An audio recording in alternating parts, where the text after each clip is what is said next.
Hello, hi guys! Magandang hapon, magandang gabi sa inyong lahat.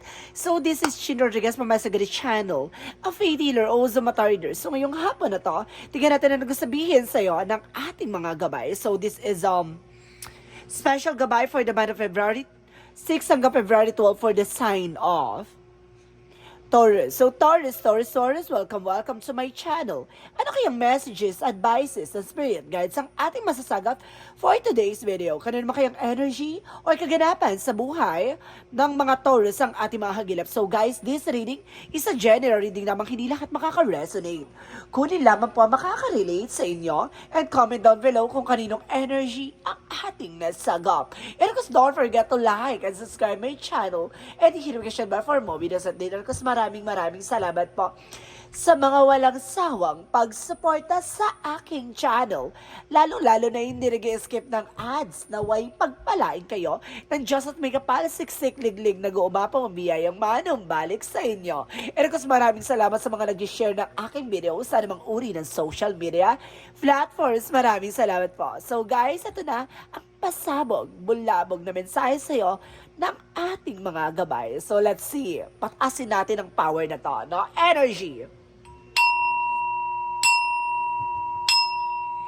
Angel Spirit Messages give me an information, clarification, at ano mga hanasya at kaganapan sa buhay ng mga Taurus ang ating mga hagilap at anong masasagap ng ating baraha. So, umpisahan na natin. Angel Spirit Messages give me an information.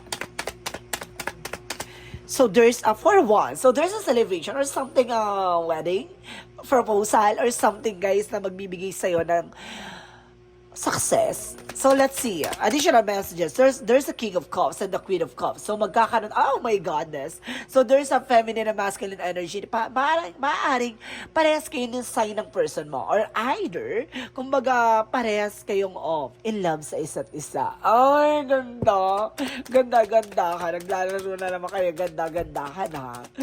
And of course, guys, there's a Six of Swords. So there's a transition na makakaalis ka na sa sitwasyon or may mga bagay na mababago o magaganap. So, let's see.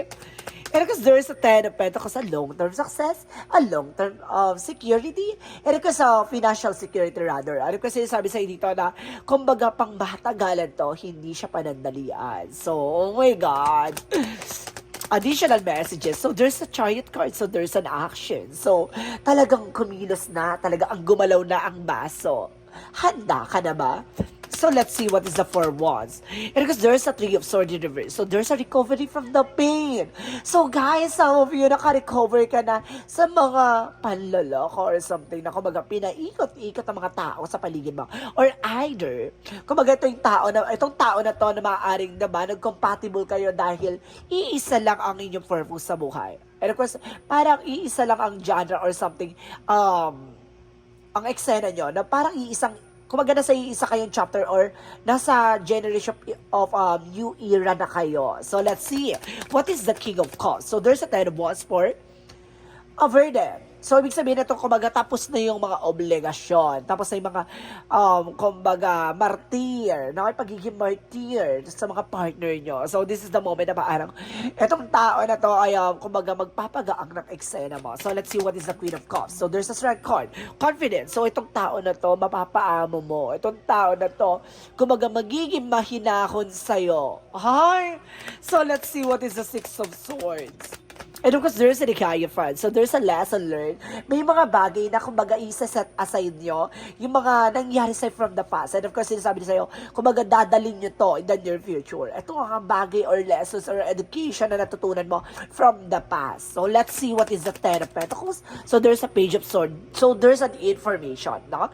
Marami ka nang malalaman, marami ka matutuklasan, or marami ka nang matututunan. Oh my God. So, let's see what is a Chariot card. So, there's a Knight of Swords. So, there's a success driven.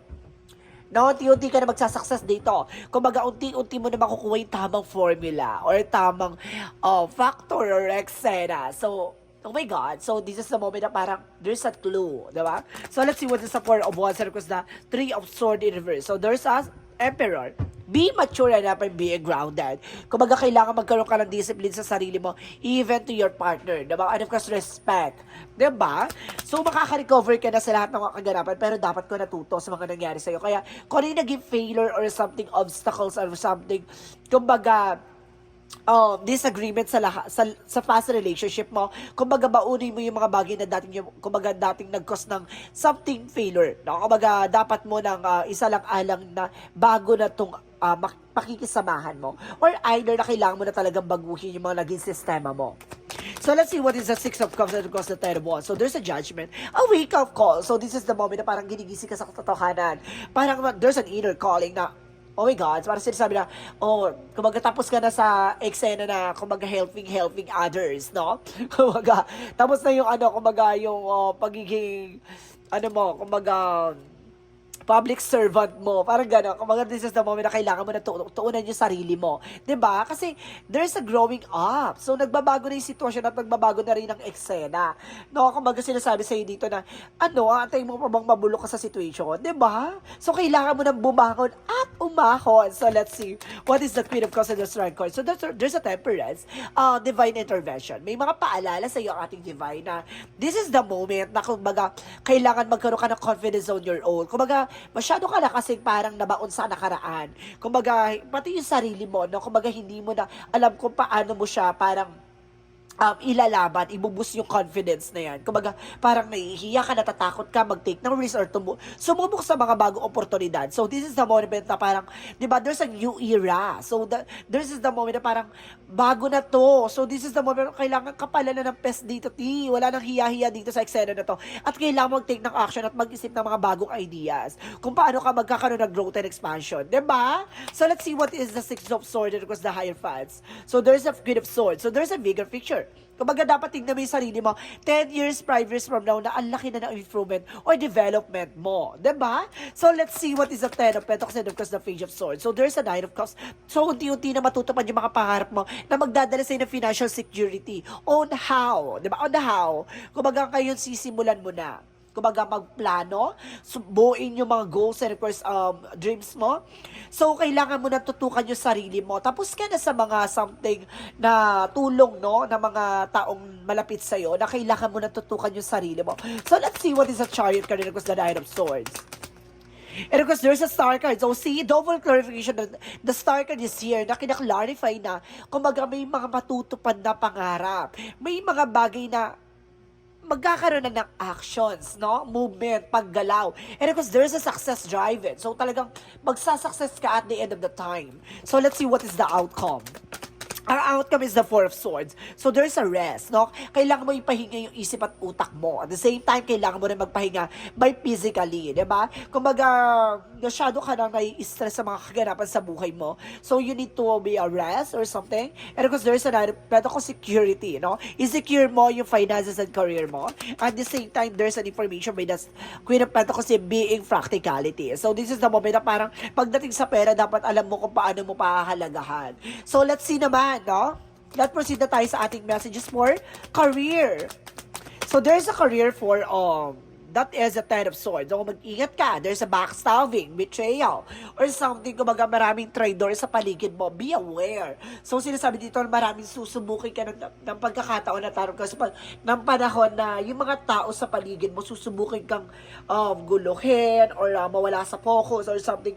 Kumbaga may gumagawa sa'yo ng hindi maganda na kaya nagkukos na pananakit ng mga katawan mo. So, kumbaga kung may nananakit sa katawan mo, it's either kailangan mo magpa-cleansing or you need the cleansing. At the same time, there's the Four of Cups, re-evaluate or analyze, no? Kumbaga may mga bagay na kailangan mong, kumbaga pag-isipan bago mo tanggapin yung isang offer, baka binabackstab ka or something, diba? Kumbaga, there's a messages on email or something. Kumbaga, baka magkaroon ng self-sabotage or either magkaroon ng investment of scam or something na kumbaga, mas scam ka, kaya kailangan maging aware ka. So, let's see what is additional messages for love life.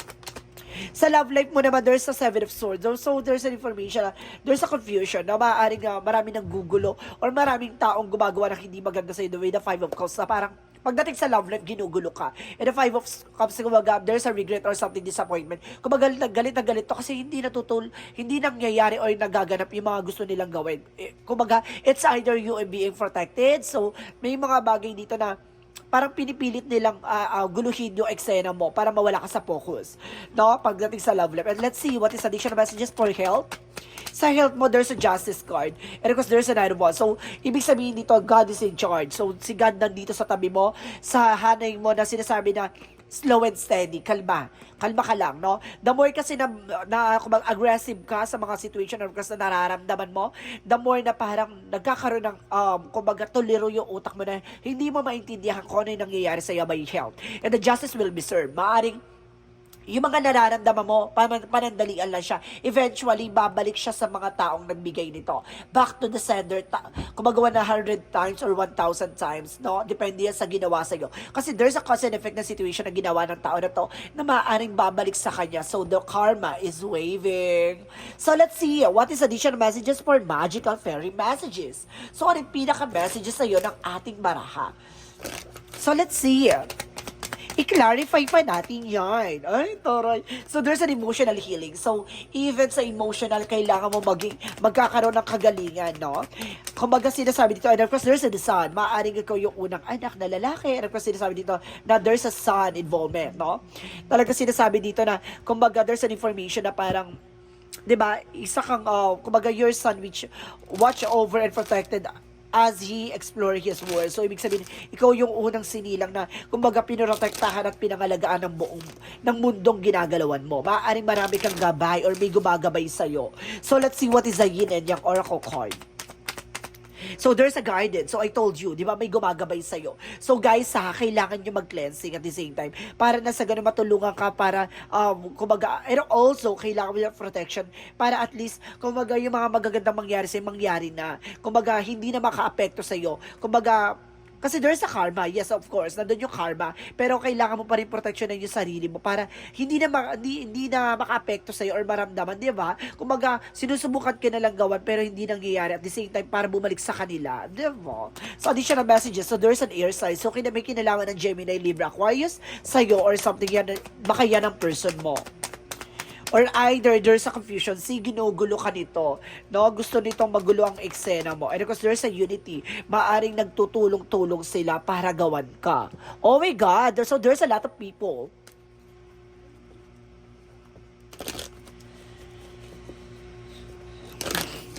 So let's see, guys. Now, what is the magical fairy message? What is Archangel Michael? Sorry. Archangel Michael messages? So there's a possible na sinasabi dito na sense of humor. So, kailangan mo ng, kumbaga, pataasin na sense of humor. Tingnan mo yung lighter side of situation. And because there is the person that you're asking is about trustworthy. Yung taong kinakausap mo, ay mapagkakatiwalaan mo naman daw. So, let's see. What is the Monsology? Monsology is the energy is gaining momentum. So, itong mga bagay na nangyayari na to ay hindi mo makakalimutan.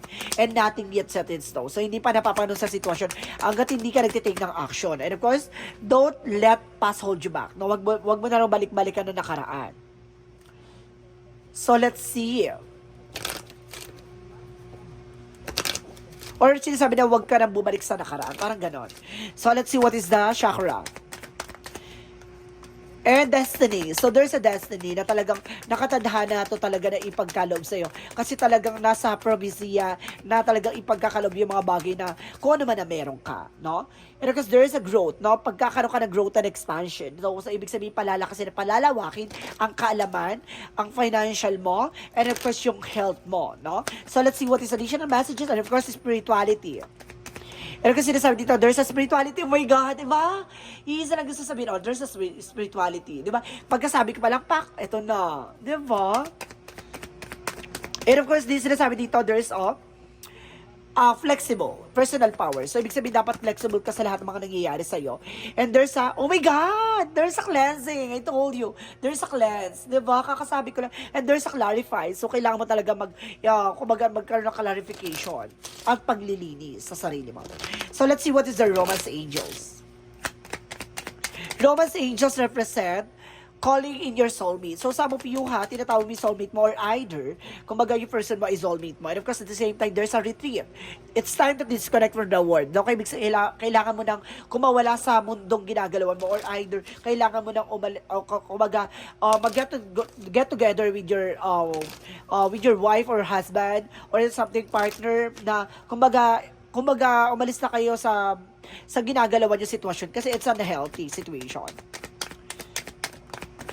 baka ang gumagawa ng eksena sa inyo ay kumbaga relatives or malapit lang sa inyo or either friends or kumbaga it's an ex or something, it's a relative or related sa'yo. At the same time, there's a women holding a coin. So, some of you, yung person mo ang may hawak ng finances. At the same time, there's a patience. So, kailangan mo habaan ng pasensya mo. There's a perfect timing. So, may mga bagay talaga, kumbaga itatadhana yung mga bagay na mangyari in the perfect time. And of course, there's a Magician in the mirror. So, see, there's a manifestation and reflection. So, may mga bagay na kung ano man ang ginawa mo ay babalik sa'yo. Parang salamin yan eh. Para kapag tumingin sa salamin, kung ano yung nakita mo, kumbaga, kung ano yung, pag gumarap ka sa salamin, kung ano yung bagay na nandun ka, yun din na makikita mo. Diba? So, ibig sabihin, kung ano man yung ginawa nila, babalik sa kanila. So, let's see. Additional messages? So, there is an abundance. So, talaga bibigyan ka ng kasaganahan dito, ha? Additional pa po. And of course, there is all service. So, some of you, public servant or something na tumutulong ka sa tao, no? So, let's see what is Archangel Raphael. Archangel Raphael messages. Archangel Raphael messages. So, there's children. So, some of you may kinalaman din ng mga children or something. No? So, let's see what is additional messages for Angel Spirit Guides.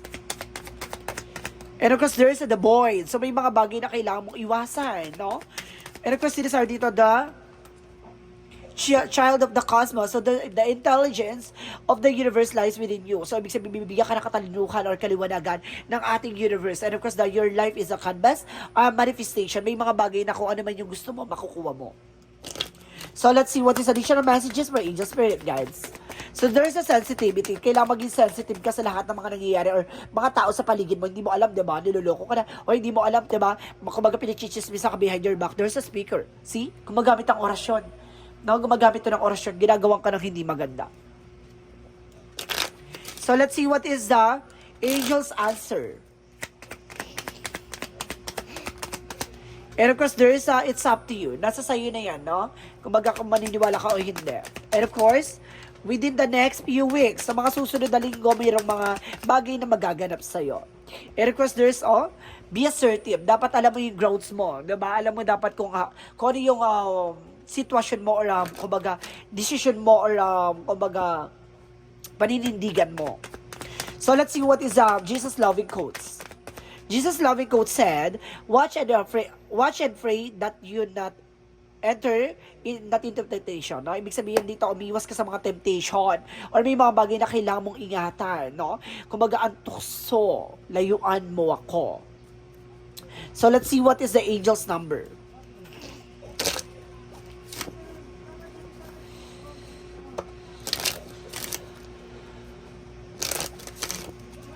So, let's see what is the angel's number.